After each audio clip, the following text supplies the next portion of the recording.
Earth did not begin as a place with options. For much of the planet's early history, life belonged almost entirely to the ocean. Land existed, but it was unstable, barren, and exposed. Continents were smaller, fractured, and often swallowed again by rising seas. For early life, the water was not just home, it was the only place survival was possible. Stepping onto land offered no safety. There was little stable soil. There was no shelter from temperature swings. Oxygen levels rose and fell unpredictably. For millions of years, leaving the sea was not an escape, it was a risk few bodies could survive. So life stayed submerged. The ocean was not one environment among many, it was the entire world. Every animal shared the same space, the same water, and the same limited resources. There was no distance to flee competition. Predators and prey evolved side by side, pressed together in a single crowded arena. The ocean itself was unstable. Early seas were often warmer than today. Their chemistry was unstable. Oxygen levels climbed, then collapsed. Conditions changed faster than bodies could adapt. Traits that worked for millions of years could suddenly fail. Entire lineages vanished, not because they were weak, but because the rules changed again. With no reliable land to retreat to, evolution remained constrained underwater. Early animals depended on buoyancy, dissolved oxygen, and constant immersion. They adapted to pressure, salinity, and darkness. They were not shaped for standing or breathing air. As life grew larger, something else changed. There were fewer places to hide. Speed, armor, spines, and venom appeared together, not as clever strategies, but as necessities. Survival favored endurance, defense, and sometimes sheer brutality in a world where escape was rare. Tonight, we travel back to those ancient waters. But before we continue, I would love to know where in the world you're listening from and what the time is there. It is always a joy to see how far these sleepy stories travel. And if these stories help you unwind, please do consider leaving a like and subscribing to the channel. Now take a slow breath, let your shoulders relax, and together, let us drift into a time when the ocean was the only home life knew. The surface of the young planet did not present itself as a welcoming horizon.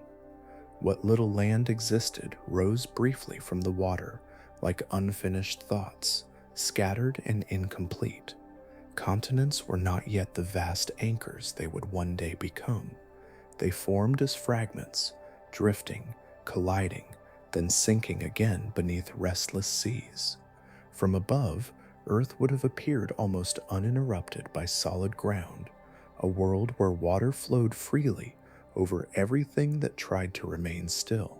Shorelines were not edges, but temporary pauses.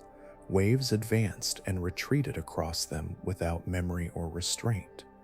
Rising seas erased coastlines as quickly as they formed, flooding low ground and dissolving boundaries. What looked like land one age could vanish in the next, pulled back into the ocean by subtle shifts in heat and chemistry. There was no permanence to cling to, no stable margin where life could linger and slowly adapt.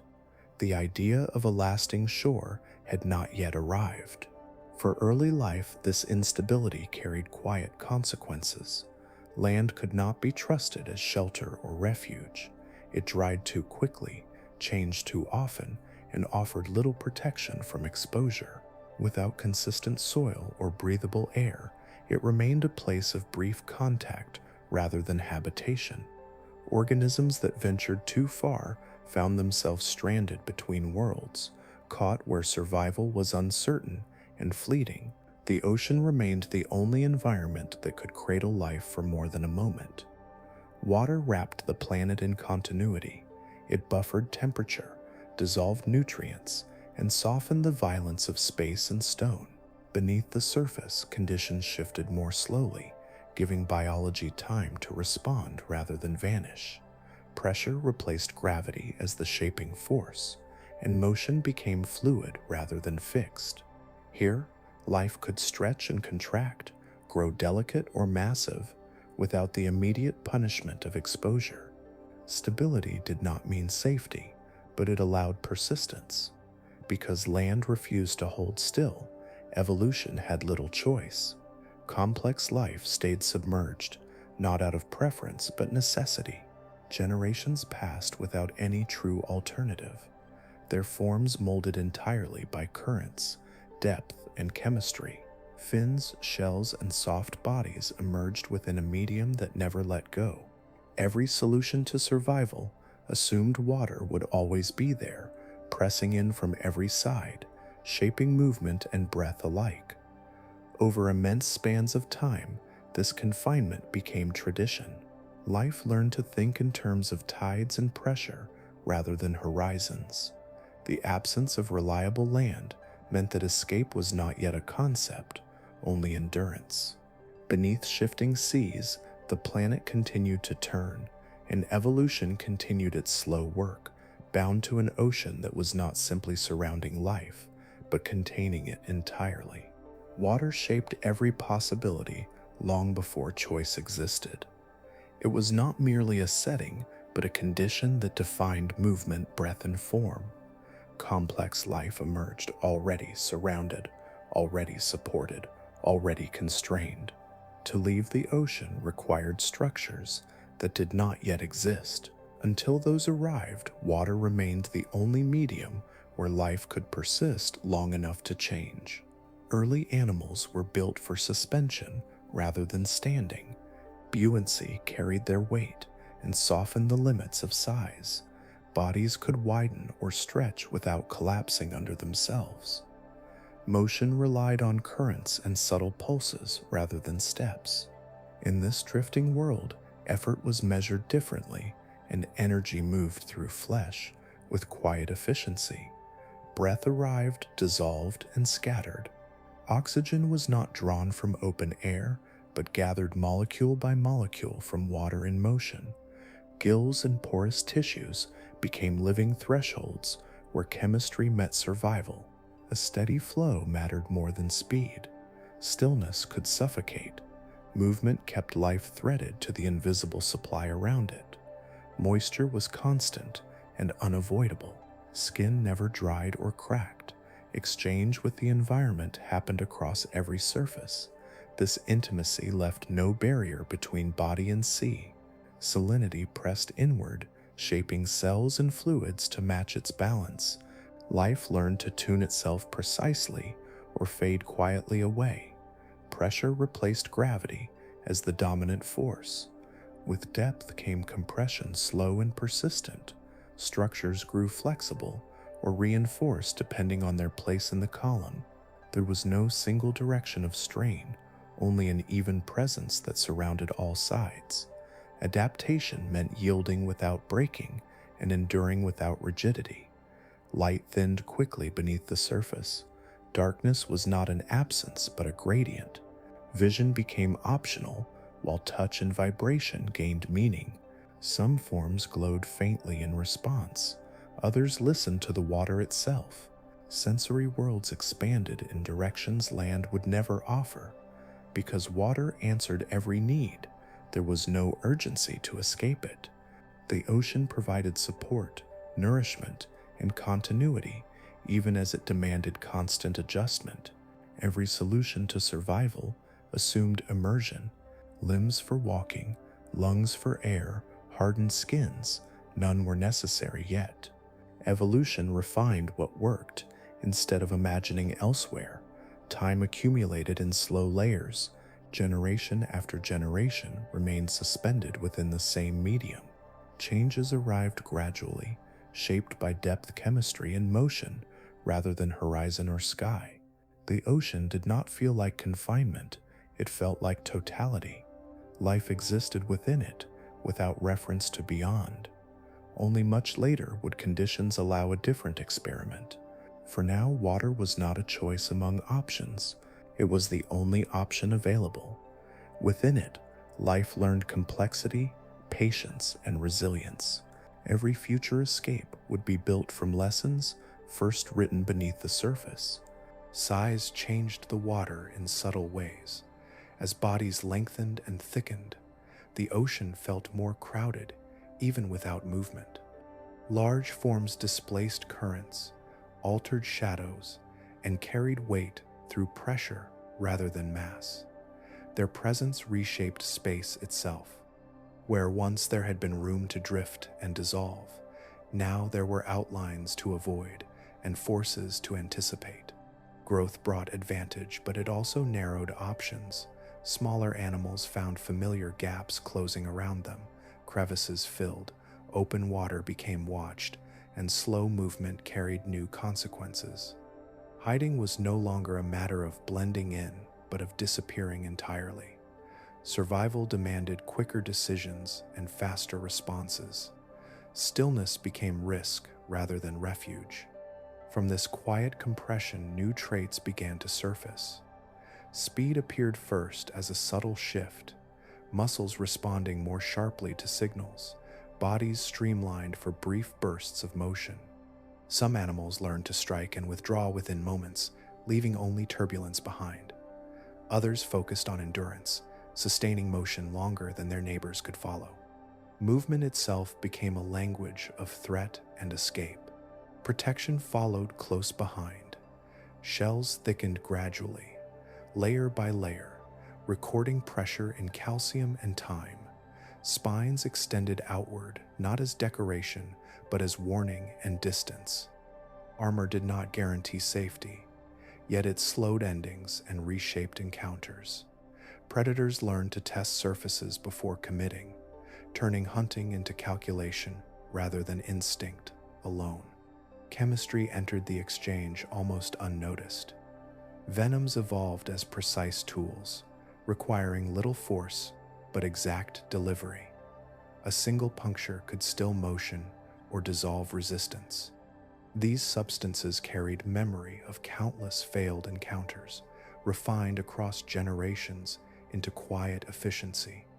Defense and offense blurred as the same compounds served both survival and dominance. None of this arrived suddenly. Change unfolded across immense spans, each improvement answered by another. When prey became faster, predators refined pursuit. When armor thickened, jaws strengthened, or techniques shifted, every adaptation invited response, and the responses accumulated. The ocean absorbed this escalation without ceremony, allowing it to continue uninterrupted. As traits multiplied, interactions grew more complex. Encounters lasted longer and carried more uncertainty. Success depended not only on strength, but on timing, placement, and awareness. Animals began to sense more, anticipate more, and react with increasing precision. The sea, filled with intention, layered over instinct. There was no final advantage to claim. Each solution worked only briefly before being challenged. Stability never arrived, only temporary balance that drifted and reformed elsewhere. The arms race did not announce itself as conflict. It unfolded as refinement, as small improvements repeated until they reshaped entire lineages. Within this slow escalation, the ocean became sharper, not louder or faster, but more exacting. Every movement carried meaning. Every trait was tested continually. Life persisted by staying in motion with change, carried forward by a competition that never paused long enough to be named. Time tightened rather than stretched. For ages, change had arrived slowly, with long pauses between forms. Then the rhythm shifted. Within a comparatively brief span, the ocean filled with motion and difference. Shapes appeared that had no clear ancestors. Complexity unfolded faster than memory could settle. The water grew busy without growing louder. Bodies multiplied in form and intention. Some drifted like living veils. Others crept along surfaces newly discovered. Segments repeated and branched. Limbs unfolded in unfamiliar arrangements. Nothing waited long to see what might happen next. This was not a single moment, but a sustained surge. Lineages divided and subdivided. Variation became the rule rather than the exception. Small changes no longer lingered quietly. They spread outward and tested themselves immediately against neighbors doing the same. The sea became a field of constant trial. Crowding followed naturally. Where earlier life had shared broad spaces, now encounters happened everywhere. Paths crossed and overlapped. Movement brought contact rather than isolation. Food webs thickened and intertwined. Every new form entered a world already occupied by many others. Competition took on new textures. It was no longer only about speed or size. Shape itself mattered. Some bodies folded inward for protection, others extended outward to explore. Symmetry broke and reformed. Designs that worked survived long enough to be copied. Those that failed faded without trace. The ocean carried this abundance evenly. From shallow light to deeper shadow, experimentation persisted. No single design dominated for long. Advantage shifted constantly as conditions changed. The presence of so many forms ensured that no solution remained sufficient on its own. What emerged was not chaos but density. Life pressed against life from every direction. Space became valuable. Resources were divided into finer measures. Interaction replaced isolation as the primary condition. Survival depended on navigating complexity rather than avoiding it. Many of these forms would not last. Their existence was brief in the long measure of Earth, yet their influence was lasting. They expanded the range of what life could attempt. They tested boundaries that would shape future evolution long after they vanished. When the surge finally eased, the ocean did not return to simplicity. It retained memory in structure and possibility. Complexity had taken root. The seas were no longer sparsely populated experiments. They had become crowded theaters where countless designs had already tried their luck and changed the rules simply by existing. Scale altered the ocean long before intention did. As some animals continued to grow, the water around them responded differently. Currents bent and slowed. Shadows stretched farther than before. Presence itself became influential. A large body did not need to move quickly to be felt. Its existence rearranged space. Greater size brought a kind of authority. Thick tissue resisted damage. Mass absorbed impact. What once would have ended an encounter now merely redirected it. Larger animals could afford mistakes that smaller ones could not. Encounters shifted from brief collisions into sustained contests where endurance mattered as much as precision. Predators grew into their surroundings. With greater reach and strength, they no longer relied solely on speed or surprise. They controlled territory through repetition, returning to the same paths and depths until those places bent around them. Food webs reorganized quietly. Energy flowed upward toward fewer but larger bodies that consumed more and left less behind. This change rippled outward. Smaller predators found their hunting grounds altered or emptied. Prey species felt pressure long before they understood its source. Familiar strategies failed more often. Escape routes closed as large hunters could cover distance with fewer movements. The sea became layered with dominance rather than evenly shared. In response, prey shifted toward extremes. Some reduced themselves further, slipping into sizes that passed unnoticed or unreachable. Others went the opposite direction, growing thick shells or exaggerated forms that challenged even large jaws. Speed intensified or vanished entirely. Camouflage deepened into near invisibility. Every adjustment carried cost, yet still it was chosen. The presence of giants did not eliminate variety. Instead, it sharpened it. Between the very large and the very small lay fewer safe spaces. Middle ground eroded. Survival demanded commitment to a strategy rather than balance. Animals became specialists, shaped by the constant influence of size around them. Depth took on new meaning. Larger bodies claimed particular layers where pressure and temperature suited their scale. Smaller forms retreated into margins, crevices, or fleeting zones of change. Vertical movement increased as animals navigated not only distance but hierarchy.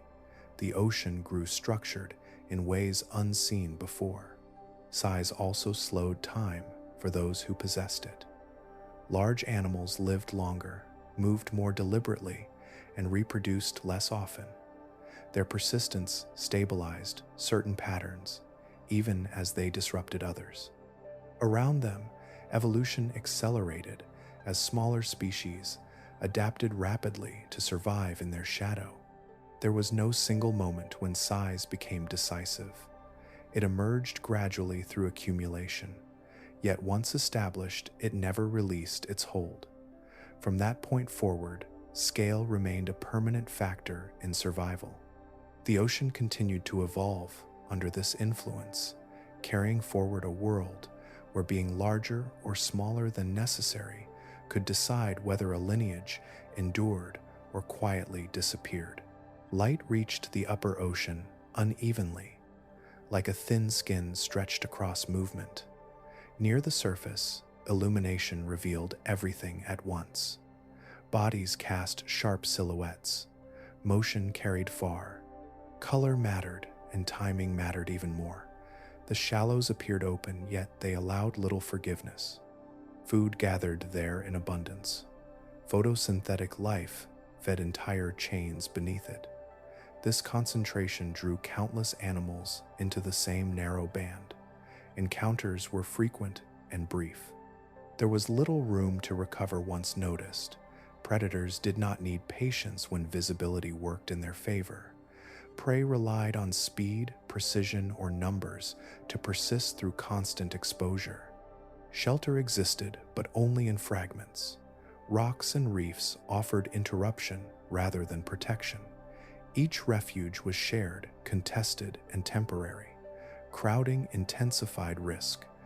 Every arrival announced itself through disturbance. The surface world rewarded awareness, but punished hesitation. Survival demanded continual motion within a space that never fully concealed anything. Below this brightness, the ocean shifted character without offering relief.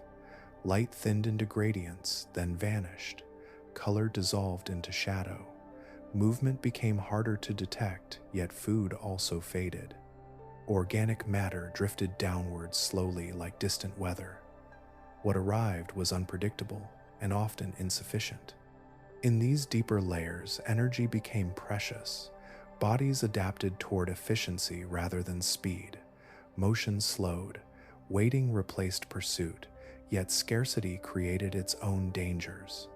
Hunger lengthened exposure to risk. Encounters were fewer but more decisive. When contact occurred, there was little strength left for retreat. Pressure increased steadily. Tissue compressed and shapes adjusted. Structures that worked above failed below. Eyes simplified or disappeared. Senses turned inward, toward vibration and chemistry. Darkness did not hide danger. It only changed how danger announced itself. Between surface and depth, life found no stable middle ground. Each layer imposed its own demands. Movement upward or downward required transformation rather than adjustment. Animals that crossed these boundaries did so briefly or at great cost. The ocean stacked its challenges vertically, leaving little neutral space. This layering pressed life from every direction at once. Escape upward meant exposure. Retreat downward meant scarcity. Remaining still invited discovery. Constant choice, without safe outcome, shaped behavior and form alike. Adaptation became a matter of balance that never settled. Over time, species specialized into narrow bands. Some embraced brightness despite its risks. Others accepted darkness and hunger as steady companions. Few could navigate both with equal success. The ocean remained continuous, yet its conditions fractured survival into distinct paths. Within this vertical tension, evolution continued its quiet work. No depth offered safety. Each offered only a different way to endure.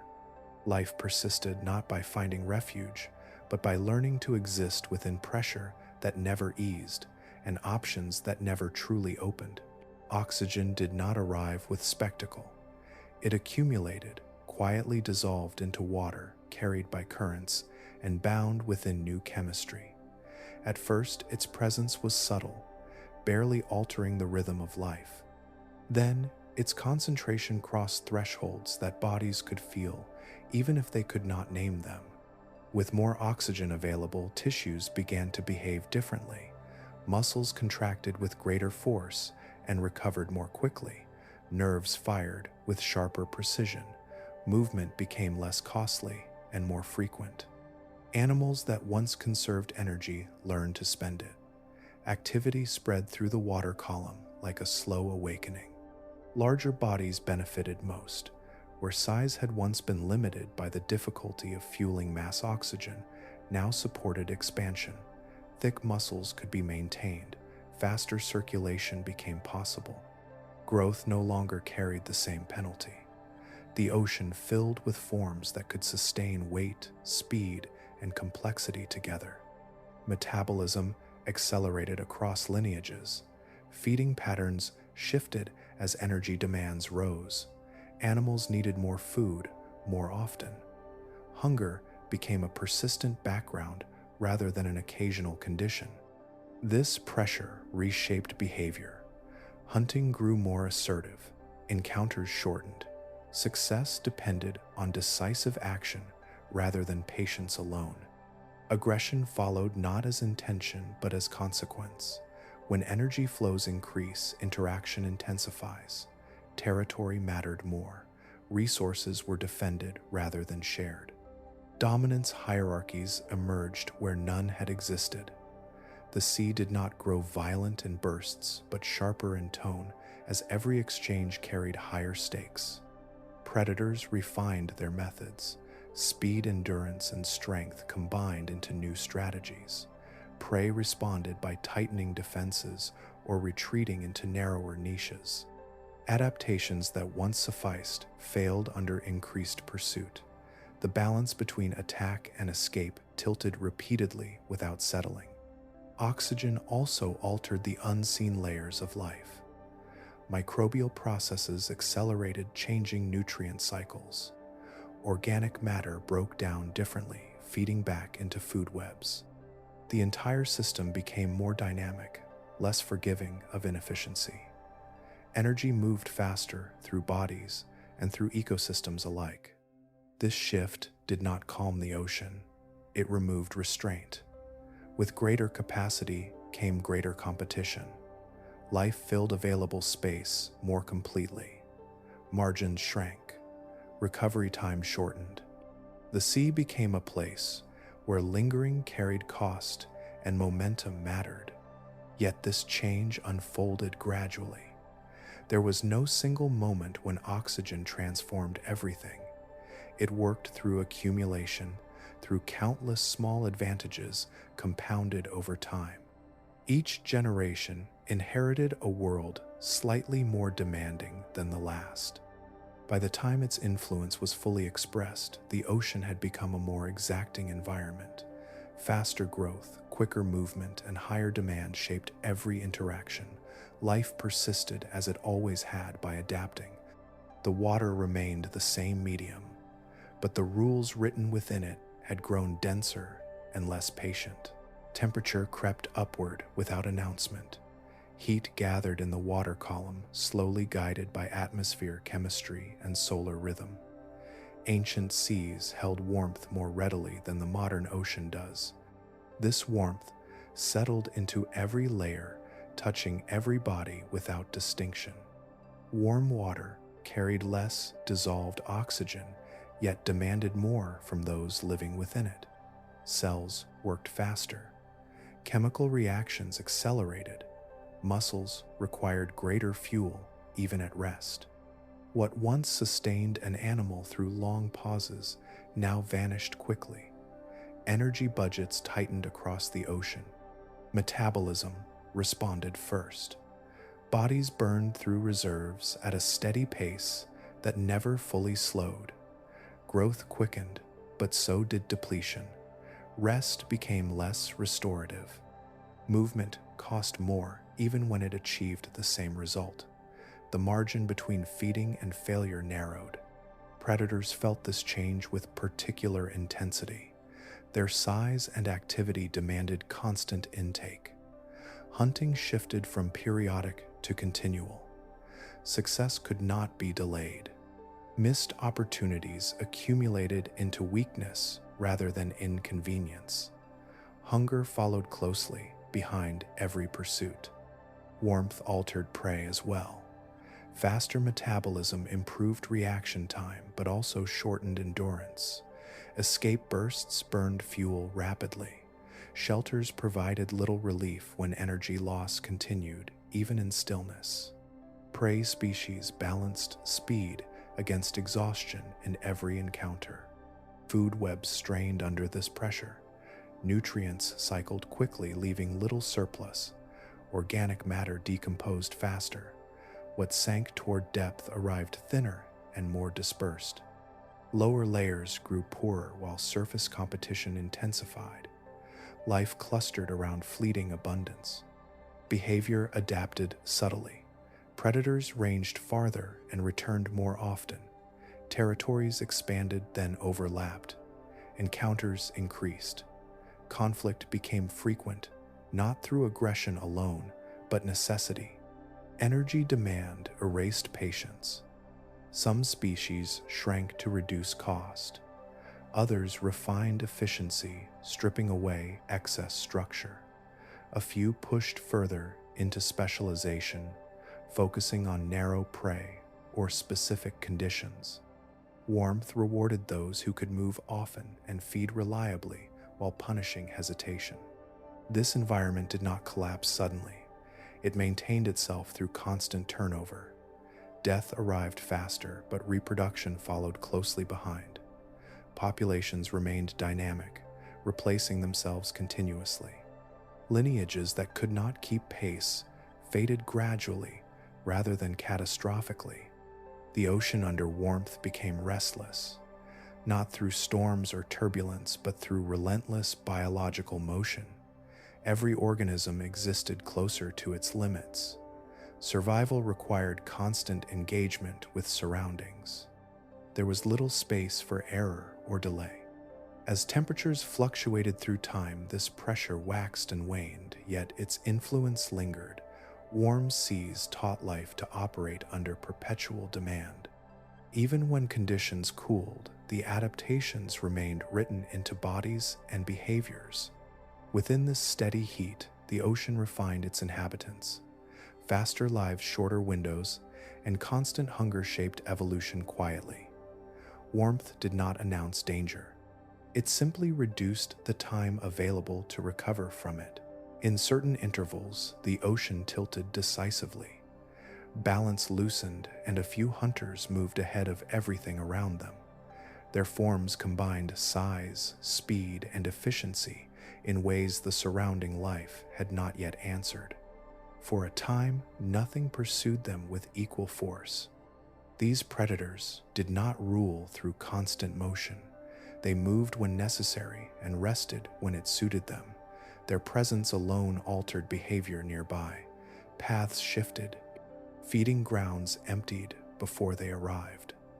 The sea learned their outlines and adjusted in advance. Without natural enemies, pressure lifted in one direction, but intensified in others. Energy once reserved for vigilance could be redirected toward growth and reproduction. These hunters refined their designs, further becoming more specialized, more efficient, more assured. Their success reshaped food webs outward from their paths. Prey species adapted around absence rather than presence. Instead of responding to immediate pursuit, they adjusted to patterns of loss. Some reproduced faster. Others altered timing, depth, or habitat. The ocean compensated for dominance without confronting it directly. This period of supremacy appeared stable from within. Generations passed with little challenge. The hunters persisted, unchanged enough to seem permanent. Their dominance was not loud or dramatic. It settled into the background as an assumed condition. Yet the ocean never froze around them. Conditions shifted slowly as they always had. Temperature drifted, chemistry adjusted currents, altered routes of nutrients. These changes accumulated quietly beyond the scale of any single life. When environments changed, the advantages of these predators thinned. Size became costly rather than protective. Specialized diets narrowed options. Methods perfected under earlier conditions lost efficiency. What had once been unmatched began to lag behind new pressures. Challenges did not arrive as rivals alone. They arrived as constraints. Less food, slower growth, altered habitats. The same traits that once secured dominance limited flexibility. Adaptation required compromise, but specialization resisted it. Some of these predators endured through adjustment, shrinking, shifting, or diversifying. Others faded gradually, their lineages narrowing until they disappeared. Their absence left space that filled quickly with forms shaped by newer conditions. The ocean absorbed these transitions without pause. Dominance dissolved into memory. What had seemed permanent revealed itself as momentary alignment between form and environment. Strength mattered only while conditions allowed it to function. This cycle repeated across deep time. Supremacy rose, settled, then passed. Even the most capable hunters existed within a larger rhythm they could not control. The ocean offered no final position, only temporary advantage carried forward until the world changed again. Within this pattern, life continued, not by holding power, but by responding to its loss. Stability existed only as a brief stillness between shifts. Even the strongest forms moved within a sea that never promised continuity beyond the present moment. Change gathered quietly along the margins. Where predators refined speed and reach, prey responded through patience and structure. Their bodies carried the record of countless encounters, encoded not in memory, but in form. Each generation inherited the pressure of the last and added its own adjustments. Defense became gradual but persistent. Shells grew thicker, not suddenly, but layer by layer, each deposit reflecting survival long enough to repeat. Weight increased and movement slowed, yet protection outweighed cost. A harder surface meant more time, and time allowed endurance to matter. Spines followed a similar path. What began as small protrusions extended outward into clear warnings. Length and density increased across generations. These structures created distance without motion. They reshaped how predators approached and tested prey before committing. Encounters stretched longer and required more effort. Camouflage refined itself in quieter ways. Patterns softened edges and dissolved outlines. Color shifted toward the surrounding light or darkness. Some bodies mirrored texture rather than shade. Stillness became an extension of form. Remaining unseen demanded constant alignment with environment rather than speed. Each strategy carried trade-offs. Thick shells limited flexibility. Spines interfered with movement. Camouflage required specific settings to remain effective. Comfort was never the goal. Survival favored traits that worked consistently rather than efficiently. Energy budgets adjusted accordingly. Prey species invested more into maintenance and repair. Growth slowed. Reproduction sometimes followed longer intervals. Life extended not through ease, but persistence. Endurance allowed survival through repeated pressure rather than single escapes. These changes accumulated across lineages, the ocean filled with forms shaped for resistance. Movement patterns slowed in some regions and became cautious in others. Predators adapted in response, testing defenses and refining technique. Pressure never eased, it simply shifted direction. Habitat use narrowed.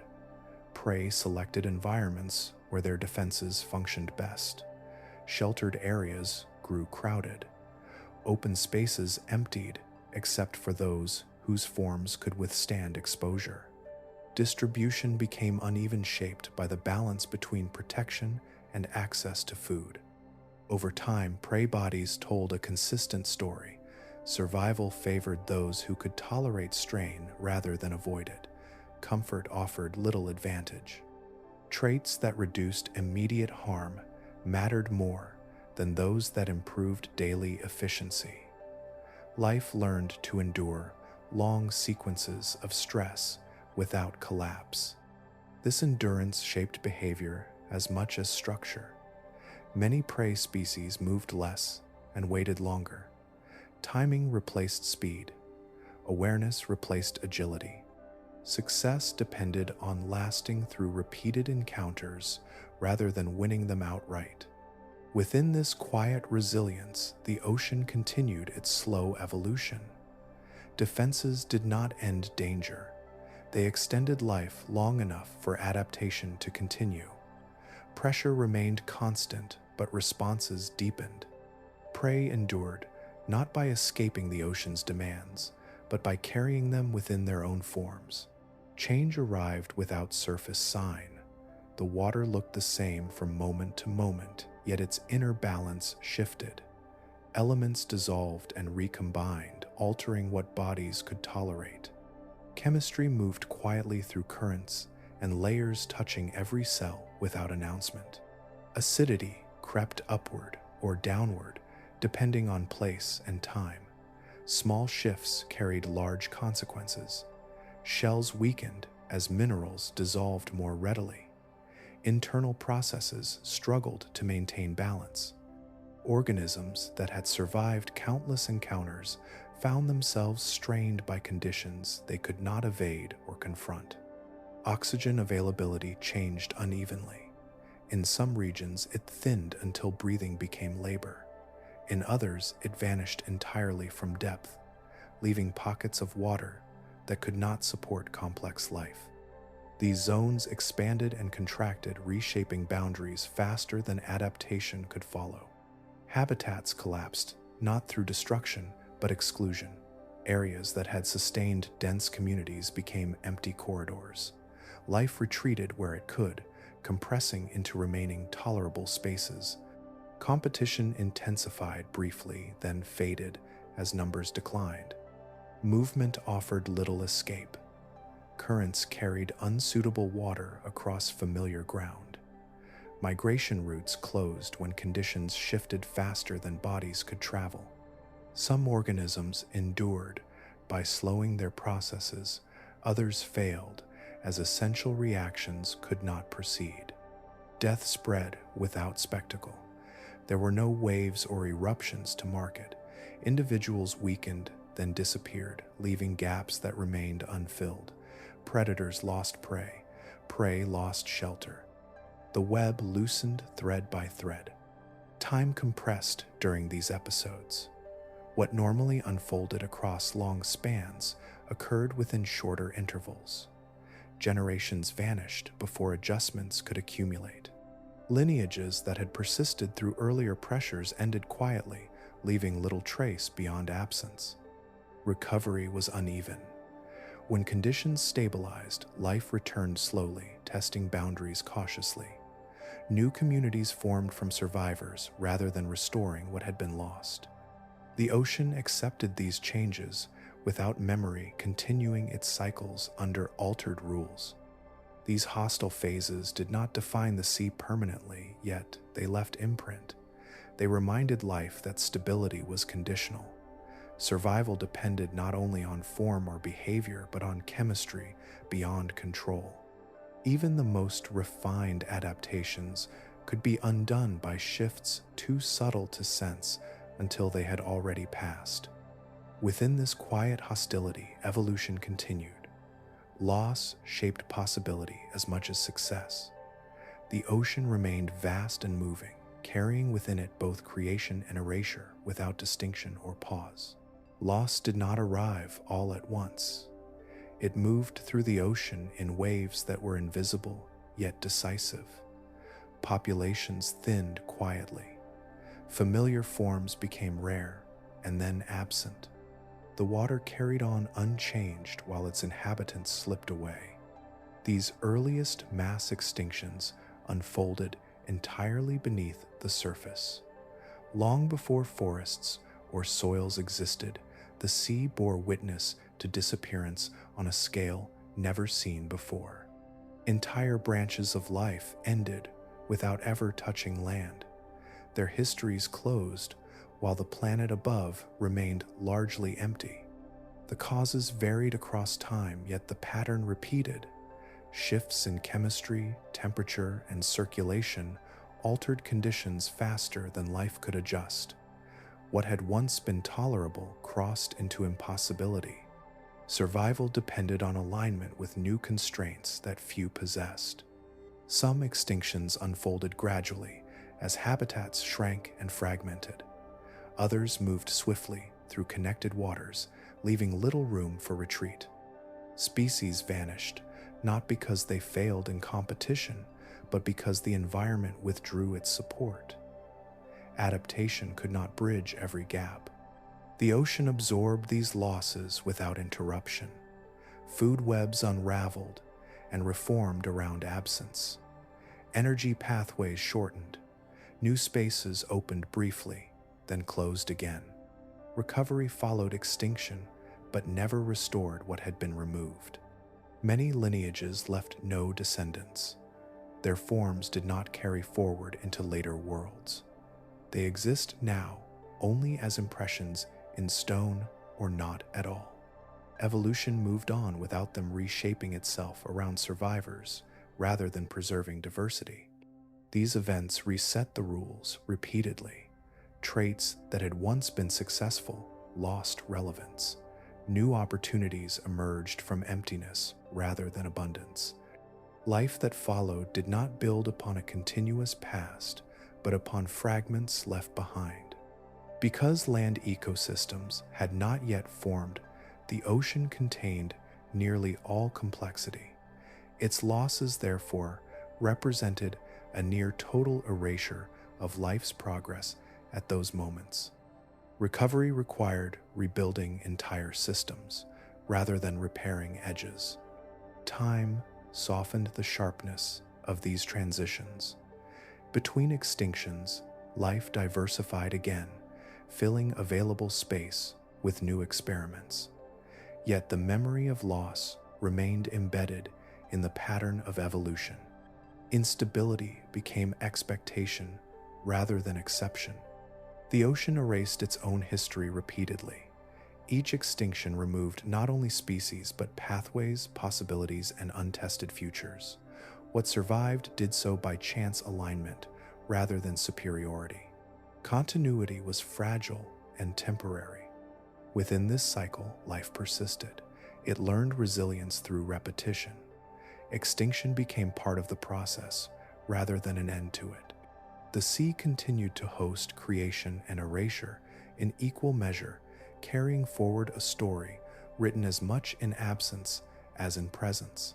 Absence lingered after the water had settled. The ocean did not rush to fill what was gone.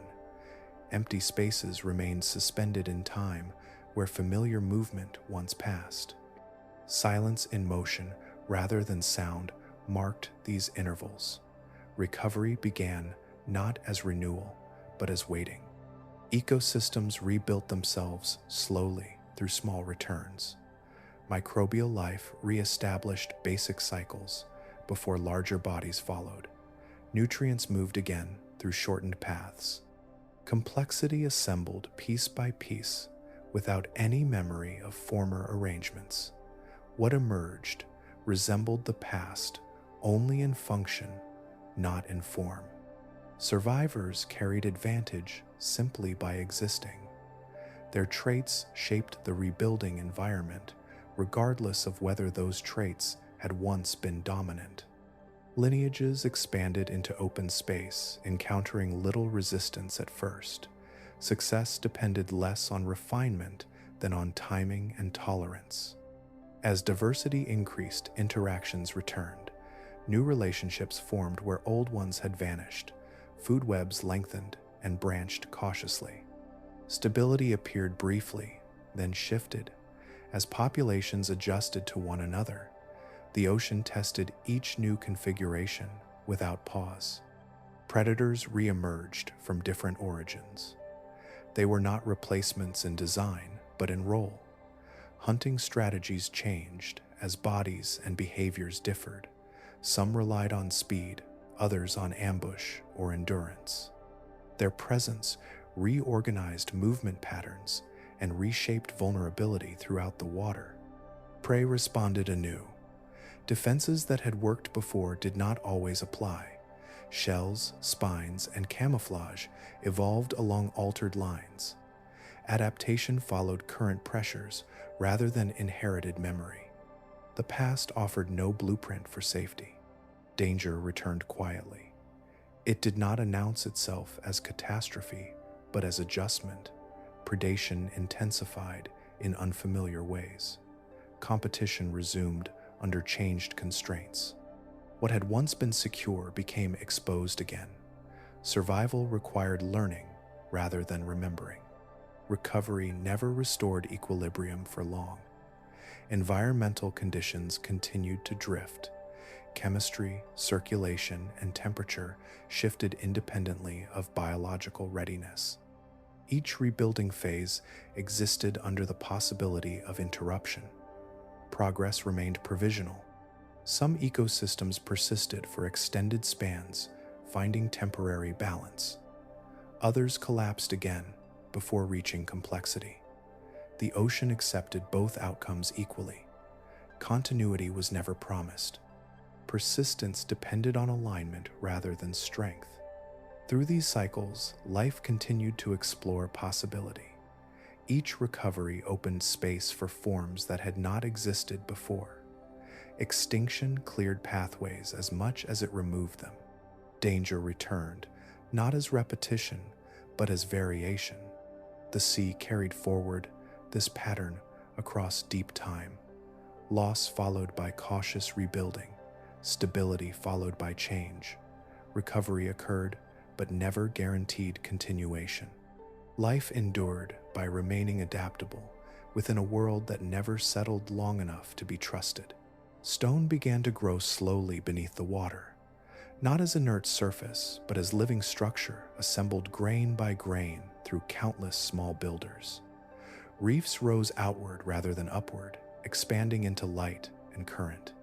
They transformed empty space into layered architecture dense with opportunity. Life gathered there naturally. Hard surfaces anchored growth. Currents delivered nutrients in steady flow. Shelter appeared in folds and gaps. What had once been open water condensed into intricate networks of passage and pause. The reef became a place where presence accumulated. Density followed quickly. Species converged from surrounding waters, drawn by food and structure. Paths overlapped constantly. Movement slowed not from lack of energy, but from obstruction. Every direction led toward another body, another claim, another boundary. The reef held life close together. Competition sharpened within this closeness. Resources renewed quickly, yet never fast enough for all who wanted them. Feeding required precision. Space demanded defense. Encounters multiplied until avoidance was no longer possible.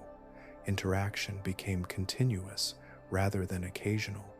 Aggression emerged not as chaos but as strategy. Some organisms claimed territory and held it.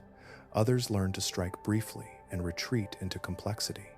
Speed mattered, but so did placement. Efficiency determined survival more than strength alone. Predators adapted to tight quarters.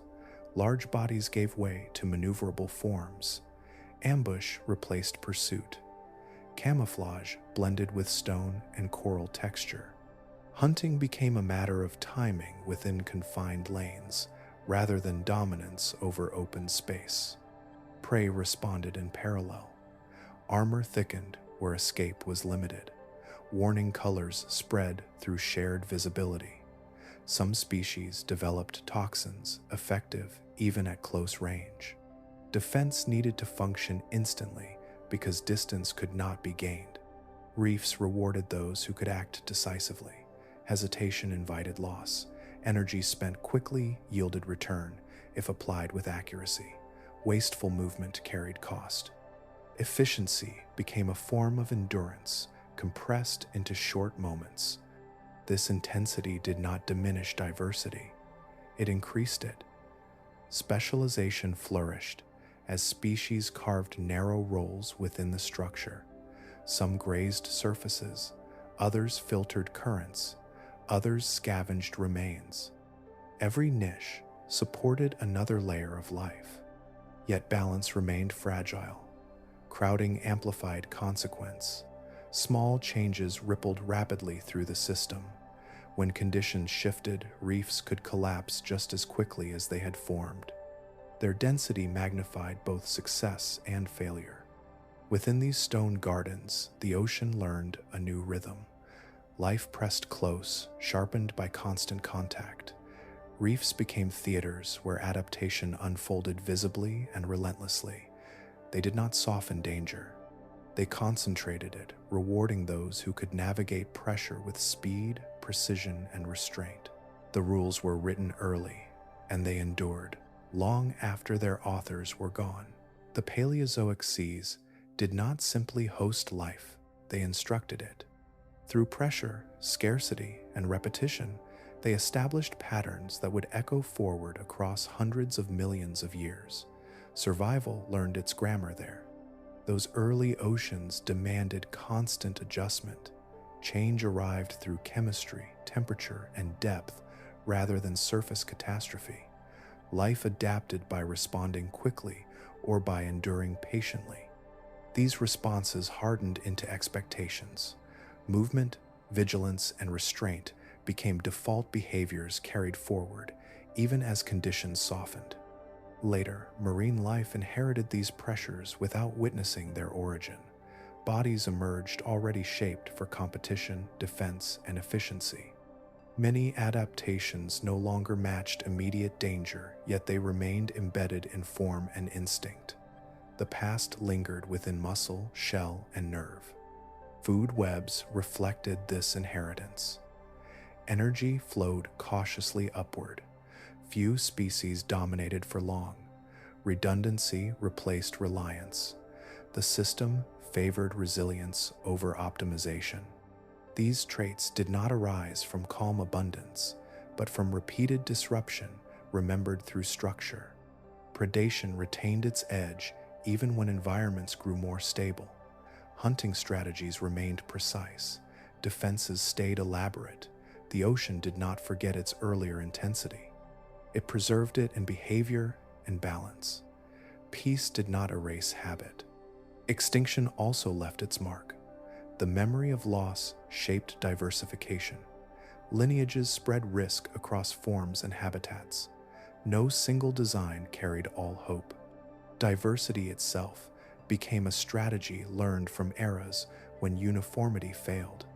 As continents shifted and climates cooled, the seas gradually became less volatile. Oxygen stabilized. Temperature gradients softened. Catastrophic swings grew less frequent. Space opened. Life could linger longer without immediate threat. Yet calm arrived slowly. It followed long after the rules had settled.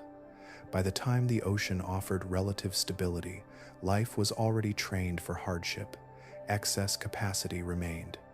Aggression, vigilance, and endurance persisted even when no longer strictly required. Modern marine ecosystems carry this legacy quietly.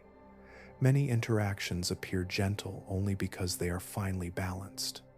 Beneath that balance lies a history of pressure that shaped thresholds and responses. Calm is maintained not by absence of danger, but by systems built to absorb it. The Paleozoic seas cast a long shadow. They defined what survival meant before land shared the burden. Their influence reached forward, shaping oceans that would one day seem peaceful by comparison. That peace was earned slowly through endurance rather than granted. Earth's story did not begin with calm waters. It moved toward them gradually. The early oceans left instructions written deep within life itself. Long after their turbulence faded, those instructions continued to guide every movement beneath the surface. Movement toward the edges began quietly, not as departure, but as curiosity shaped by necessity. Along the margins, where water thinned and light lingered, some organisms lingered longer than before. These were not escapes, yet only extensions of presence into unfamiliar conditions. Shallow environments offered a different balance. Pressure eased, space opened. Predators from deeper water reached less often. Tides exposed surfaces briefly, then returned them to safety. These rhythms created pauses where danger softened without disappearing. Life learned to wait within them. Bodies adapted in small ways. Tissues tolerated brief dryness. Structures stiffened just enough to hold shape without buoyancy. Respiration adjusted to fluctuating exposure. None of this replaced dependence on water. It merely stretched the definition of where survival could occur. These early ventures were tentative. Movement remained close to moisture. Retreat was always possible. Land was not yet a habitat, but a threshold. It offered relief from constant competition below while introducing new constraints above.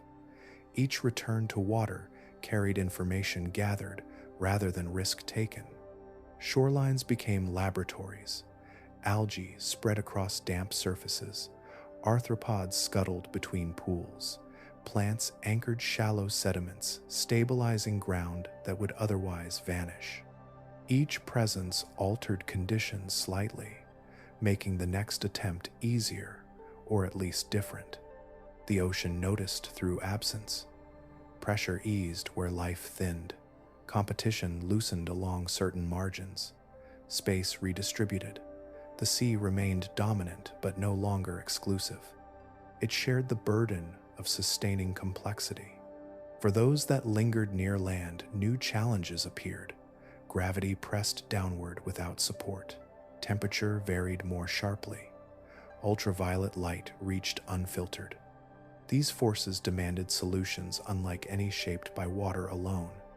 Adaptation required experimentation beyond familiar patterns. Not all attempts endured. Many lineages withdrew, leaving little trace. Others persisted long enough to shape future possibility. What mattered was not success, but repetition. Each attempt expanded the boundary of where life could exist even briefly. Over time, the idea of refuge changed. Safety no longer depended solely on depth or camouflage. It included timing, shelter, and the ability to move between worlds. Flexibility became a form of protection. As life tested these edges, the narrative widened. The ocean remained vast and dangerous, yet it was no longer the only stage for survival. Complexity began to distribute itself across environments, easing concentration even as it introduced new risk. This shift did not diminish the sea. It altered its role. The ocean continued to shape life, but it no longer carried the entire weight alone. Earth began to host multiple arenas where evolution could unfold in parallel. The first steps onto land were not triumphs. They were adjustments made under pressure, yet they marked a turning point. From that moment forward, survival could be sought beyond the water, even if only for a time. Separation changed the rhythm of survival more than any single adaptation had. When life began to occupy land in earnest, the world divided itself into distinct spaces. Water and air no longer formed a single continuous arena. Boundaries appeared that movement could not cross without cost. On land, distance mattered differently. Surfaces broke lines of sight. Elevation interrupted pursuit. Gravity limited size and speed in ways unfamiliar to the sea. Predators could no longer drift endlessly through the same volume as their prey. Encounters became localized rather than constant. Ecosystems fractured into many smaller theaters. Forests, wetlands, plains, and shorelines each held their own rules. Success in one did not guarantee dominance in another. Life spread laterally across the planet instead of clustering vertically within a single medium. Pressure dispersed. Predators followed this dispersion. Hunting required tracking rather than interception.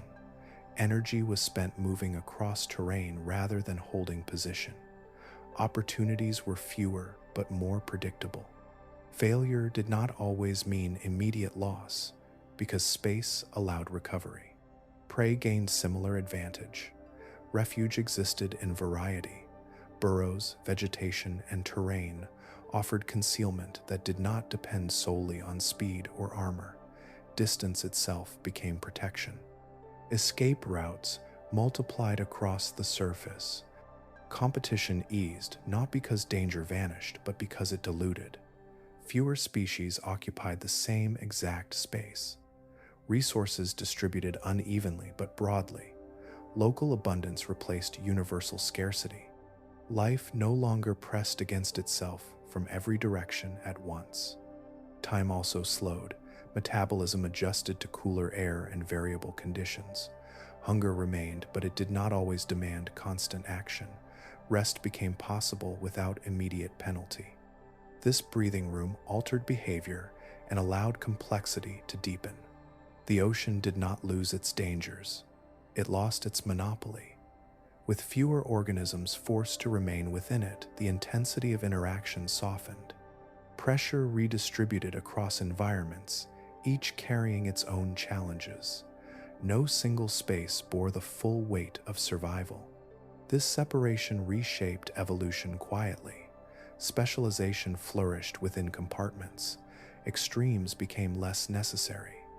Balance emerged not from harmony, but from distance. Systems could absorb disruption without total collapse. Life still faced extinction, still faced competition, still faced change, yet it did so across many arenas rather than one. Loss in one environment did not erase all complexity. Recovery gained footholds elsewhere. Leaving the ocean reduced danger by spreading it thin. Survival became less compressed, less absolute. The planet offered alternatives where once there had been none. This shift did not end struggle, but it altered its scale, allowing life to persist without constant confrontation everywhere at once. Space began to appear where none had existed before, not as emptiness, but as relief. As life expanded across land, air, and fresh water, the ocean felt less crowded. Movement thinned. Encounters grew less constant. The water held fewer bodies competing for the same currents and nutrients. Diversification redistributed weight. Forests, soils, rivers, and skies absorbed complexity that once pressed entirely against the sea. Energy flowed outward into new systems. The ocean no longer carried the full demand of sustaining every form of life at once. Its role shifted from sole stage to one arena among many. This change unfolded gradually. There was no sudden quieting of the seas. Instead, certain regions became calmer over long spans. Food webs simplified in places, then reformed with fewer extremes. Dominance softened. The most intense pressures retreated from the surface and margins. Predators remained, yet their reach shortened. Prey populations stabilized where constant pursuit eased. Some lineages shrank in size or intensity. Others maintained ancient adaptations that no longer faced the same urgency. The ocean retained memory of danger, but applied it less uniformly. Depth still carried hardship, chemistry still shifted, temperature still changed, yet the concentration of competition relaxed. Life could persist without constant escalation everywhere at once. Stability appeared in pockets, held together by distance and time. Migration patterns adjusted.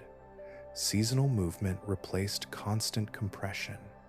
Reefs, plains, and open waters supported different densities. No single zone held all complexity.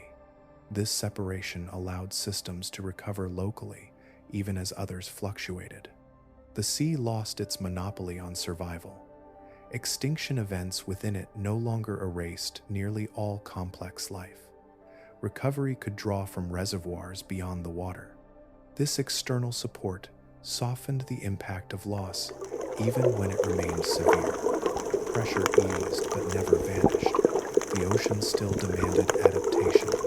It still shaped bodies through buoyancy, pressure, and chemistry. Danger remained present, especially in extremes of depth and temperature. What changed was scale rather than nature.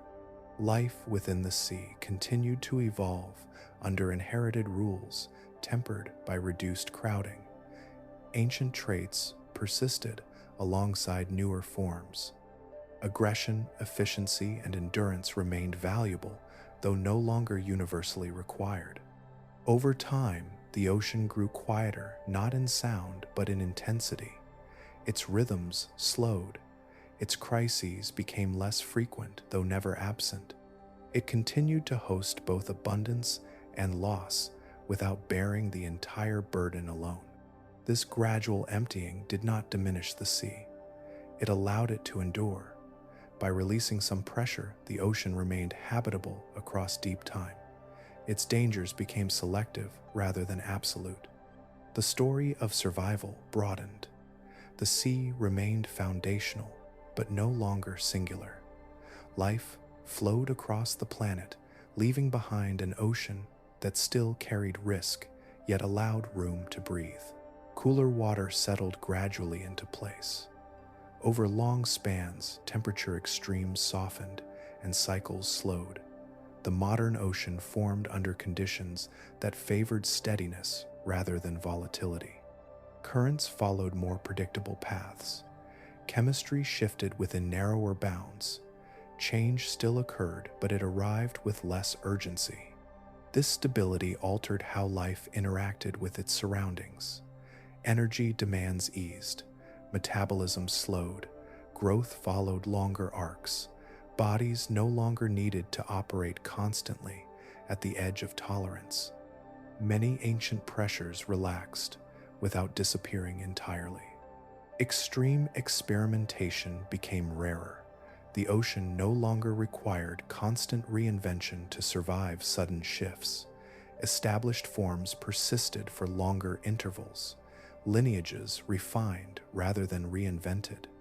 Evolution favored subtle adjustment over radical change. Predators remained skilled, yet fewer faced relentless scarcity. Food webs balanced more evenly. Dominance fluctuated within limits rather than collapsing abruptly. Competition persisted, but spread across time and space rather than compressing into constant conflict. Prey benefited from this moderation. Defenses became sufficient rather than excessive. Armor thinned where speed or behavior provided protection.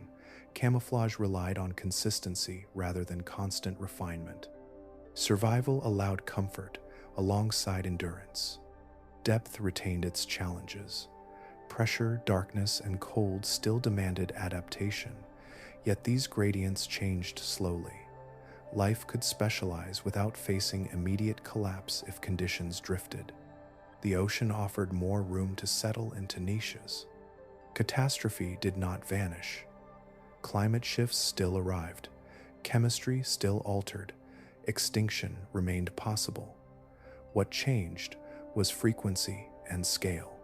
Disruption occurred within a broader context of resilience rather than universal vulnerability. This softer ocean carried memory of its past. Many traits persisted beyond necessity. Speed, vigilance, and aggression lingered as inherited habits. The sea remembered danger, even as it reduced its presence.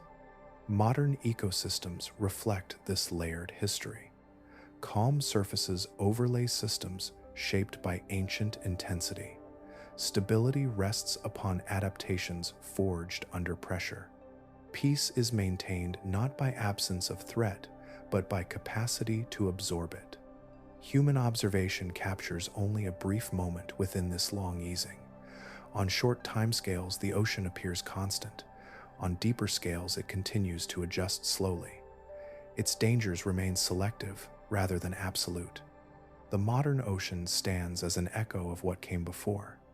It retains complexity without demanding constant survival at the edge. Life within it persists with greater margin, yet remains shaped by rules written long ago. This dilution of danger allowed diversity to deepen and interactions to lengthen. It did not remove risk. It redistributed it gently across time.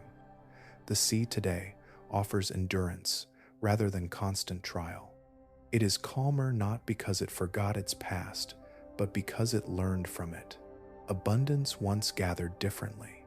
In ancient seas, nutrients moved freely through shallow basins and broad continental shelves. Volcanic input weathered minerals, and constant recycling enriched the water.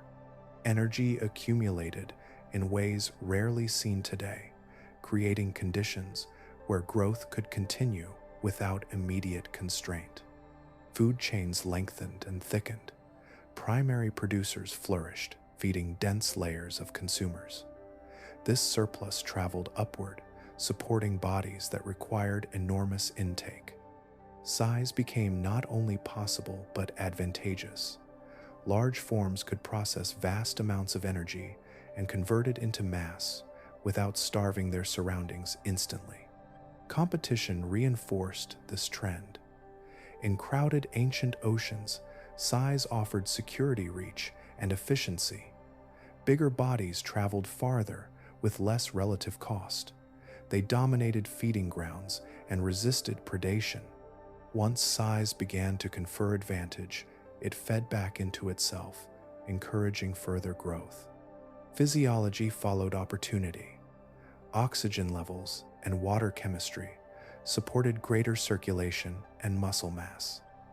Buoyancy reduced structural limits that land would later impose. Water carried weight, allowing bodies to expand beyond what gravity alone would permit. Giants moved not as burdens, but as integrated parts of their environment. These conditions aligned briefly, yet powerfully.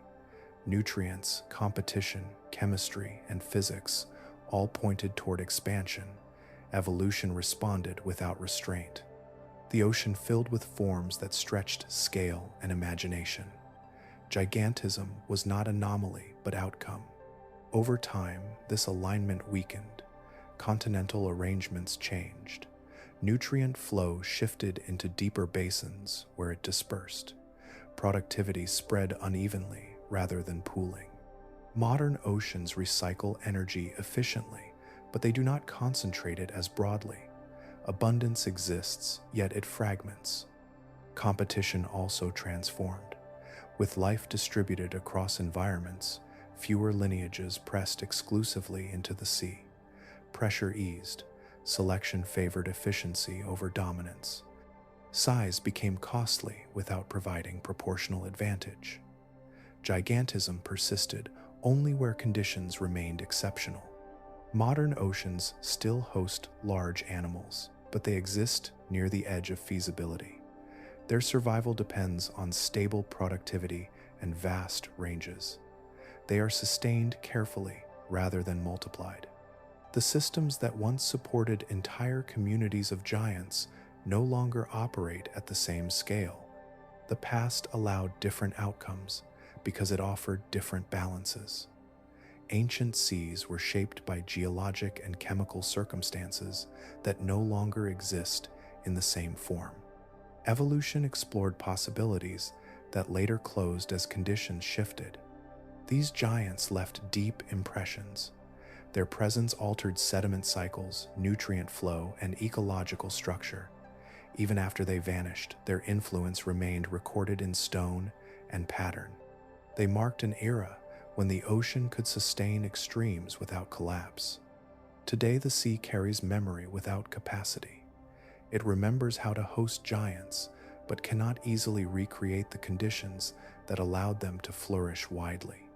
The difference is not in life's potential, but in the world that supports it. Ancient seas produced giants because everything aligned briefly in their favor. Modern oceans tell a quieter story, shaped by limits learned over time. The past did not follow the rules of the present. It wrote its own. Quiet followed upheaval without ceremony. After periods of intense change, the ocean settled into intervals where motion continued but meaning thinned. Activity persisted, yet diversity narrowed. What remained moved through water that no longer echoed with the full complexity it once held. Many ancient marine worlds ended this way. Their inhabitants vanished completely, leaving no living continuation. Entire communities that had once filled space and time concluded without descendants. The ocean carried on over them, smoothing absence into normalcy. These losses did not leave monuments. Soft bodies dissolved, hard parts scattered and broke. Only fragments endured, long enough to press themselves into sediment. What survived became compressed impressions rather than complete forms. Memory reduced to outline. Fossils stand in for voices that never carried beyond their era. They record shape and scale, but not motion or interaction. They preserve presence without context. A spine, a shell, a trackway hints at life without revealing how it moved or what it avoided. Time erased most connections. Food webs collapsed, then rebuilt with new participants. Behaviors ended without inheritance. Adaptations vanished without transfer. The ocean did not pause to retain what had been learned. It simply continued under altered conditions. Silence here is not emptiness, but loss of continuity. The absence of descendants means no living organism remembers those worlds through form or instinct. Their strategies, successes, and failures ended with them. Evolution moved forward without their influence. Sediment accumulated layer by layer, covering remains gently. Pressure transformed organic matter into stone. These layers became archives unintentionally. They captured moments without narrative. Each stratum marks existence without explanation. The ocean does not preserve stories. It preserves traces shaped by chance and chemistry. What fossilizes depends on burial, speed, mineral availability, and structure. Countless lives left nothing behind at all. Their absence is complete. Later life unfolded unaware of what preceded it. New forms filled spaces without reference to prior occupants. Similar shapes emerged independently, not as memory, but as response to similar pressures. The past did not instruct, it merely cleared space. This repeated erasure shaped the tone of life's history. Progress did not accumulate smoothly. It restarted often. Complexity reemerged from fragments rather than foundations. Each era built from what survived rather than what once thrived. Silence after chaos became part of the pattern. Loss created stillness that allowed new beginnings. The ocean accepted this rhythm without preference. It did not mourn nor remember. It moved forward, carrying only what remained materially possible. What we know arrives through rare preservation. Fossils speak quietly across deep time, offering glimpses rather than accounts. They confirm that worlds existed, then ended. Beyond these traces, the ocean kept no record. Its history lives more in absence than in preservation. Energy was never free in the early seas. Every adaptation carried weight, measured not only in structure, but in cost. To survive meant to allocate resources carefully, knowing that every gain required sacrifice elsewhere. Life balanced itself on narrow margins, shaped by constant demand. Muscle required fuel, armor required minerals, speed required recovery, sensory awareness required neural investment. No trade arrived without drawing from a limited supply. Bodies became ledgers recording where energy flowed and where it was withheld. Survival depended on choosing what could be afforded. Movement consumed more than motion. It required repair afterward. Tissues stressed by pressure or pursuit needed time and nutrients to rebuild. Growth slowed when maintenance increased. Reproduction waited until balance returned. Nothing progressed without pause, even when pauses were brief. In these early oceans, effort was continuous. Feeding did not end hunger for long. Avoidance did not guarantee safety beyond a moment. Adaptation functioned as a response rather than a solution. Life stayed engaged with its environment without extended relief. Rest existed only in fragments. Stillness carried risk. Inactivity invited discovery or suffocation. Even when movement slowed, awareness remained active. Bodies rested partially, never fully disengaging from their surroundings. Recovery occurred within motion rather than apart from it. Energy trade-offs shaped behavior as much as form. Some species reduced activity, conserving fuel while accepting vulnerability. Others remained active, despite exhaustion, trusting speed or aggression to compensate. Each strategy worked only under certain conditions and failed under others. This constant accounting influenced evolution.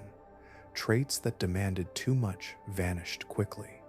Those that balanced cost and benefit persisted long enough to refine. Efficiency became a quiet priority. Waste shortened survival without announcing itself. Environmental instability compounded these costs. Shifts in temperature, oxygen, or chemistry altered energy availability without warning. What had been sustainable became burdensome overnight. Adaptation required flexibility, yet flexibility itself demanded resources. Life learned to operate near its limits. Surplus energy rarely accumulated. When abundance appeared, it was used quickly to grow, reproduce, or defend. Little was stored for later. The future remained uncertain, and preparation carried its own cost. Over time, this pressure shaped resilience. Organisms became adept at functioning under strain. Systems evolved to repair themselves efficiently. Endurance replaced comfort as a guiding principle. Survival favored those who could continue despite depletion. These patterns persisted long after conditions softened. Even as oceans grew calmer, the legacy of constant effort remained embedded in life. Many modern traits trace back to eras when rest was rare and adaptation required continual investment. The cost of survival defined the early seas.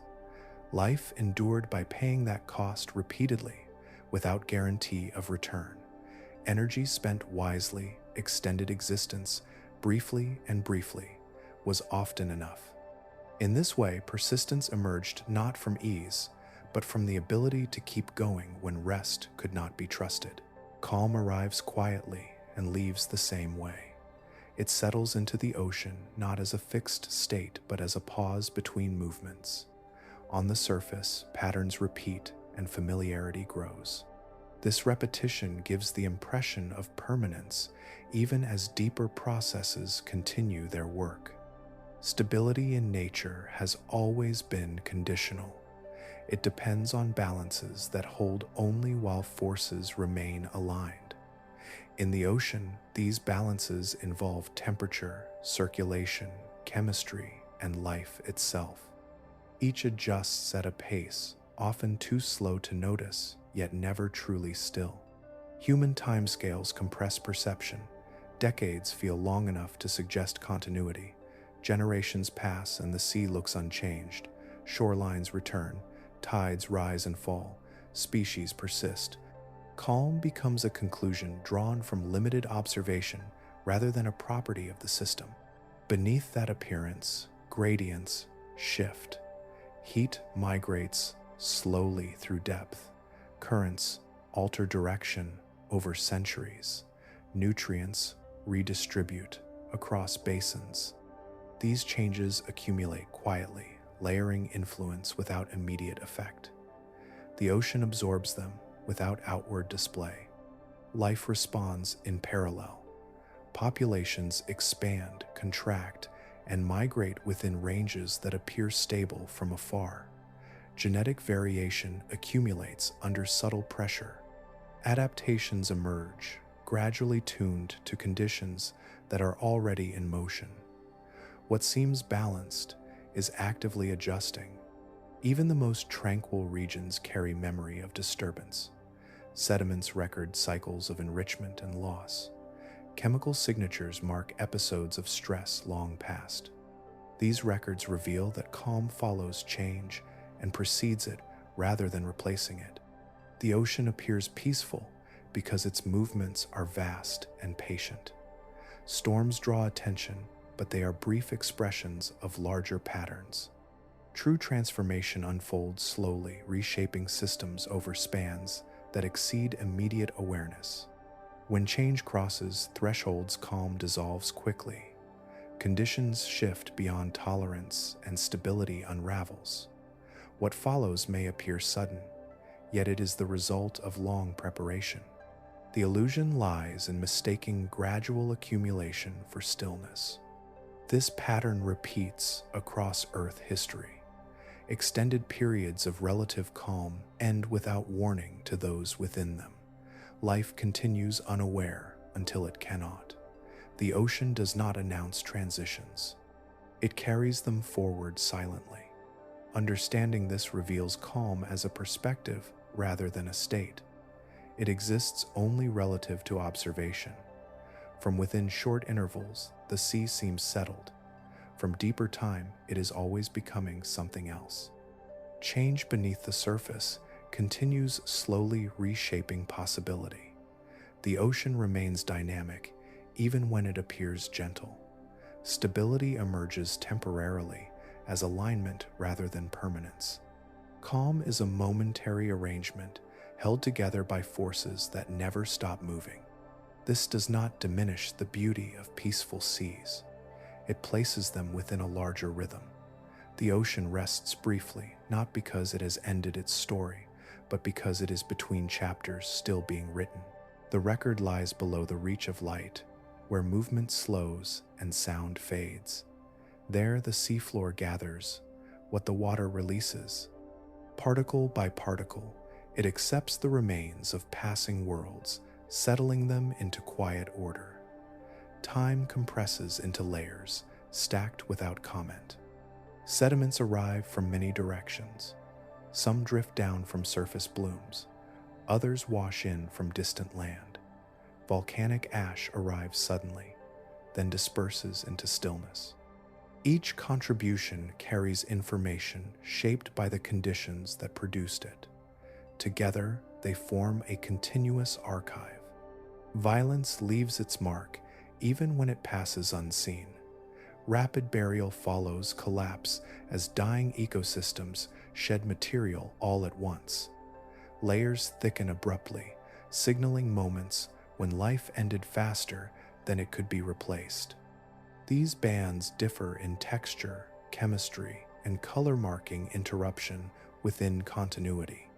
Recovery appears differently. Layers thin as life returns gradually. Diversity rebuilds slowly, leaving subtle variation rather than dense accumulation. The pace of deposition reflects patience rather than shock. The seafloor records this contrast faithfully, without emphasis. Each layer represents an ecosystem that no longer exists. Some lasted for millions of years, others only briefly. Their shapes, interactions, and behaviors remain unrecorded, yet their presence is undeniable. They press themselves into the planet long enough to leave evidence of having been there. Over time, these layers harden. Pressure transforms loose sediment into stone. Memory becomes physical. What was once motion becomes structure. The ocean floor holds these transformations, quietly preserving them beyond the reach of erosion that reshapes land. This memory stretches farther back than any surface record. Continents recycle themselves through uplift and decay. Oceans conceal their history beneath accumulating layers. The oldest stories remain buried where disturbance is minimal and continuity persists. Patterns emerge across depth and location, cycles repeat, abundance gives way to loss, then returns altered, chemistry shifts in recognizable rhythms. Extinction and recovery appear not as anomalies, but as recurring features etched into the rock. No narrative accompanies these records. The seafloor does not explain causes or consequences. It presents sequence rather than story. Interpretation comes later through careful reading of composition and structure. Meaning must be reconstructed from material alone. Yet this silence holds power. It confirms that Earth remembers even when life does not. The longest memory belongs not to living forms but to the ground beneath them. It stores outcomes rather than intentions. As layers accumulate, the past sinks deeper, becoming harder to reach but never erased. The ocean floor continues to receive what the present sheds, adding new chapters atop old ones. This process does not end. It continues slowly, beyond awareness. What the seafloor remembers is not detail but persistence. It holds evidence that life has risen, fallen, and risen again countless times. Its memory is long, steady, and impartial, preserving cycles without preference. Outcome followed no preference. The ocean offered no judgment and no reward beyond continuation. Survival unfolded as consequence rather than merit. Forms persisted not because they were better, but because they fit conditions that happened to exist at that moment. Fairness never entered the process. Balance was temporary and incidental. The sea responded to physics, chemistry, and motion without regard for complexity or longevity. A lineage could thrive for millions of years and vanish when alignment shifted. Another could appear briefly and endure simply by arriving at the right time. Timing mattered more than refinement. When environments changed, those already suited moved forward, while others fell away regardless of prior success. Adaptations that once secured dominance became irrelevant when conditions drifted. Evolution favored responsiveness rather than excellence. Chance operated quietly within these transitions. Small variations determined who crossed thresholds and who did not. A slight tolerance for acidity, a marginal difference in temperature range, a modest shift in behavior could separate persistence from disappearance. Outcomes hinged on narrow margins. Adaptation shaped possibility, but did not guarantee continuation. Many organisms possessed traits that worked until they did not.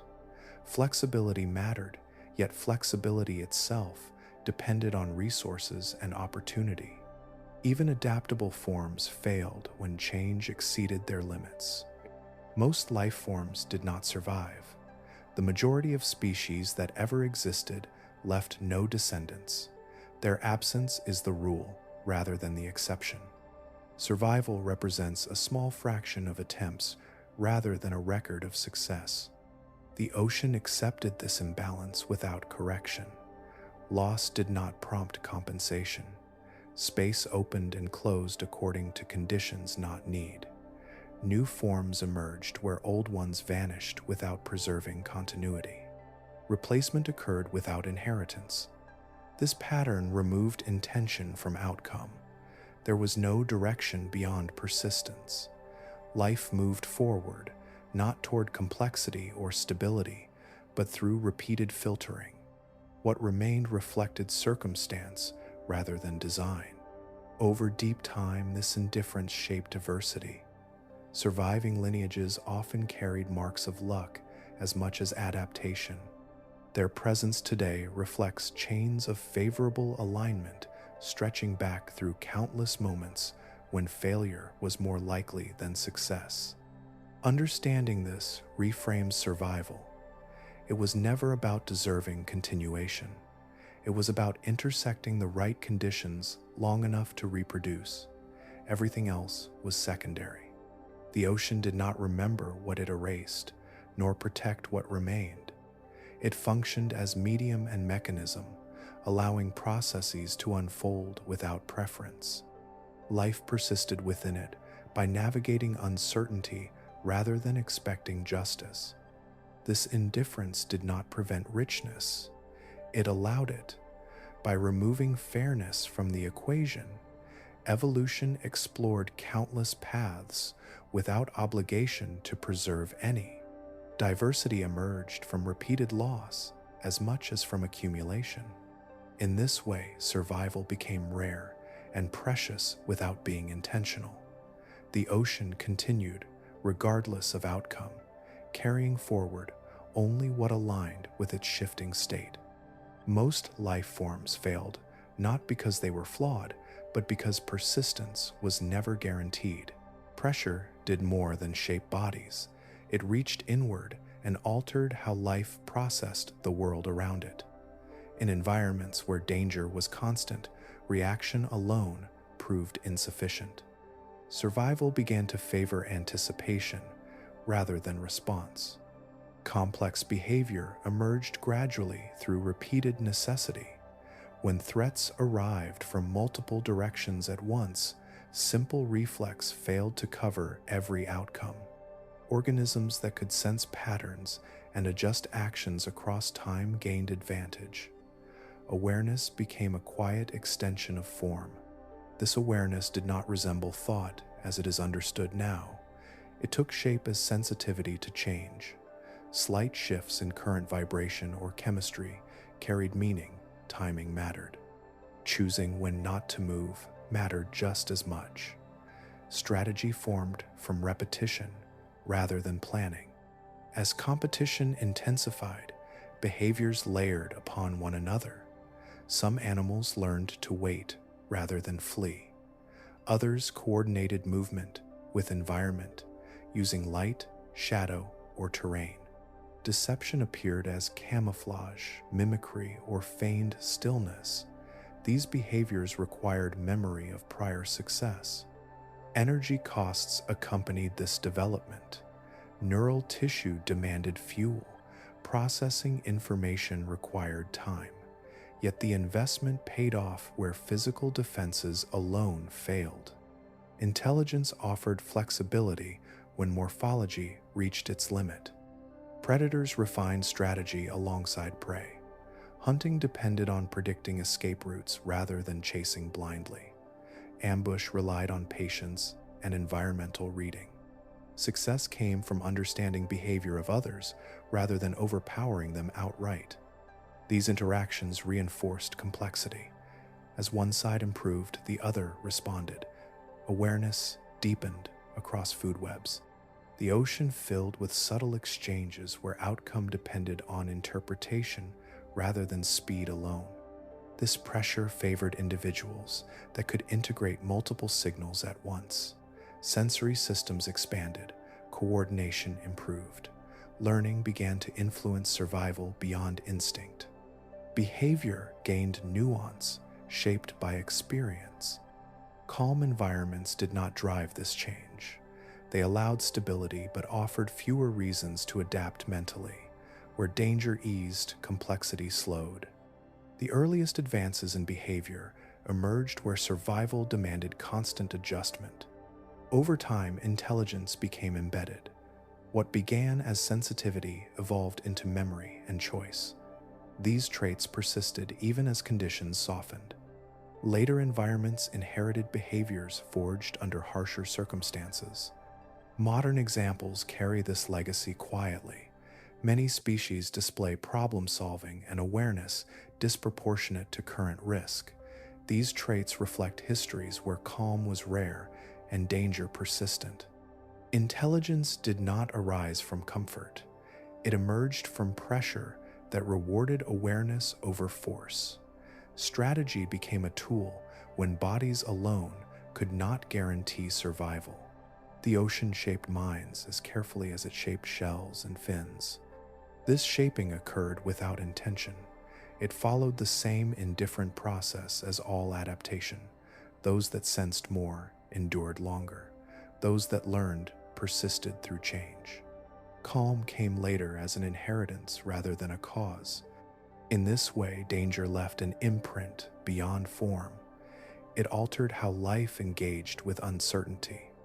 Intelligence emerged not as an endpoint, but as a response carried forward into quieter worlds that no longer demanded it as urgently, yet still benefited from its presence.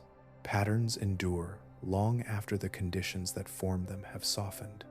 The modern ocean appears gentler, yet its inhabitants still move according to rules shaped under far harsher circumstances. Bodies, behaviors, and interactions carry histories written deep within their structure.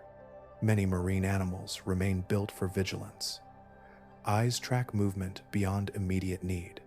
Sensory systems register vibration and pressure with precision that exceeds current threat. These abilities persist not because they are always required, but because they were once essential. Evolution rarely removes what does not actively hinder survival. Predators still hunt with strategies refined through ancient competition. Patience, timing, and ambush remain common even in environments where food is relatively abundant. These methods reflect eras when miscalculation meant disappearance. Efficiency remains favored because it once determined survival under constant strain. Prey species display defenses that outlast their original purpose. Armor spines, toxins, and complex camouflage appear in places where danger is intermittent. These traits endure because they are integrated deeply into development. The cost of maintaining them is outweighed by the risk of losing them entirely. Migration patterns also reflect inherited pressure. Seasonal movement spreads risk across space and time. Even when conditions remain stable, many species continue to travel along routes shaped by past scarcity. Memory persists not as awareness but as behavior repeated across generations. Reproductive strategies tell a similar story. High offspring numbers, long maturation periods, or synchronized spawning events evolved under conditions where loss was frequent.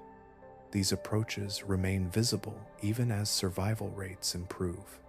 They reflect preparation for instability rather than response to present calm. Ecosystems themselves retain this legacy. Food webs are layered with redundancy. Multiple species fill similar roles, ensuring function persists through disturbance. This structure developed through repeated collapse and recovery. It remains because it works. Evolution does not forget easily. It builds by addition more often than subtraction.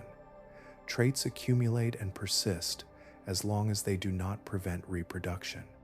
The ocean today carries a record of pressures that no longer dominate, yet continue to shape life subtly. Calm seas still produce moments of intensity. Storms, warming, and chemical shifts echo older patterns. When stress returns, ancient adaptations regain relevance. What appears unnecessary becomes useful again without warning. This persistence connects present life to deep time. Modern organisms move through environments shaped by ancient selection. Their forms reflect compromises struck long ago between cost and survival. Each fin shell and sense organ carries echoes of past danger. Understanding this legacy reframes the present ocean. It is not a reset world, but a continuation softened by time. The calm observed now rests upon structures built for endurance rather than ease.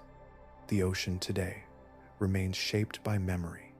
It carries forward adaptations forged when survival demanded constant readiness. These echoes do not fade quickly. They persist because evolution favors continuity over forgetting. In this way, the modern sea remains a living archive of its own dangerous past. Change rarely announces itself when it begins. It gathers slowly through shifts in circulation, chemistry, and heat. The ocean has always responded to climate by adjusting its internal balance long before surface signs become obvious. What follows often feels sudden only because preparation happened quietly. Climate shifts alter stress across marine systems. Warming reduces oxygen availability while increasing metabolic demand. Acidification changes how shells and skeletons form. Stratification limits nutrient movement. Each factor alone strains life, but together they reshape survival boundaries without drama. Past oceans experienced these conditions repeatedly. They warmed, cooled, acidified, and stabilized across long arcs of time. Each transition carried consequences that unfolded unevenly. Some regions adapted while others emptied. The record shows no single outcome, only patterns shaped by pace and overlap. When stress accumulates faster than adaptation can respond, loss follows. It does not arrive evenly. Certain species vanish quickly while others linger. Food webs unravel in stages. What remains often looks stable until a threshold is crossed. The warning offered by the past is not prediction but possibility. Ancient seas demonstrate how quickly pressure can rise and how slowly recovery follows. They reveal that resilience has limits shaped by biology and timing rather than intent. Modern oceans already carry layers of inherited adaptation. These traits provide flexibility, yet they evolved under specific ranges. When conditions move beyond those ranges, even durable systems falter. History shows that prior success offers no immunity. The sea has changed before through forces both gradual and abrupt. Volcanism, tectonics, orbital variation, and atmospheric shifts all left marks. Life endured by adapting or yielding. The process remains the same, even as causes differ. Understanding this continuity reframes the present. Change is not an interruption, but a return to motion. The calm observed now exists within a long sequence rather than apart from it. Stress does not signal failure of nature, but expression of it. This does not imply inevitability of collapse. It highlights sensitivity. The ocean responds to cumulative influence rather than isolated moments. Small shifts matter when sustained. The past illustrates how alignment determines outcome more than magnitude alone. A world that could return is not identical to what came before. Conditions repeat without duplication, yet the pathways remain familiar. Pressure accumulates, thresholds approach, and life responds within its limits. The sea carries memory of these cycles, not as warning but as precedent. The ocean has changed before, and it can again. Its future remains open, shaped by forces already in motion. What emerges will reflect the same processes that shaped its most dangerous eras and its quiet recoveries alike. Long before continents filled with forests and footsteps, the ocean held everything. It was not a backdrop but the entire stage. Life learned to exist within water shaped by pressure, scarcity, and constant interaction. Every advance, every retreat happened there first. Danger defined that world. It was not occasional or dramatic, but continuous. It flowed through chemistry, temperature, movement, and competition. Survival required endurance rather than comfort. What remained did so because it persisted through conditions that rarely paused. Over immense spans of time, this persistence accumulated. Lineages refined themselves under constraint. Ecosystems rose, fell, and returned altered. The calm visible today is the surface expression of that long filtering process. It reflects what endured rather than what was easy.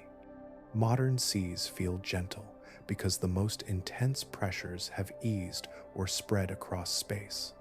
Stability emerged slowly as life diversified beyond water and competition thinned. The ocean did not become safe. It became less crowded with necessity. This perspective places the present moment within a much larger story. Humanity occupies a narrow layer near the top of Earth's memory. The calm experienced now rests upon foundations built by countless lives that adapted, vanished, or transformed. Their influence persists quietly beneath the surface. The ocean continues to move at its own pace. It carries traces of ancient danger within modern balance. Its rhythms extend far beyond individual lifetimes. Observing it invites patience and humility rather than control. To reflect on this history is to recognize scale. The span of human presence is brief compared to the processes that shaped life itself, yet awareness allows connection. Learning to see the ocean as a living archive deepens understanding of both past and present. If this journey through deep time resonated, there are many more currents to follow. Earth's history unfolds slowly, revealing patterns that reward attention. Continuing to explore these stories supports curiosity and shared wonder. A simple gesture helps keep that exploration moving. Liking and subscribing allows these quiet narratives to reach further. It signals interest in stories that drift rather than rush. There is much more beneath the surface. The deep past holds countless passages still waiting to be traced. For those who choose to linger, the ocean offers not answers, but perspective. Thank you for drifting through this chapter of Earth's story. The sea has carried life through danger before, and it continues to carry memory forward. The journey does not end here.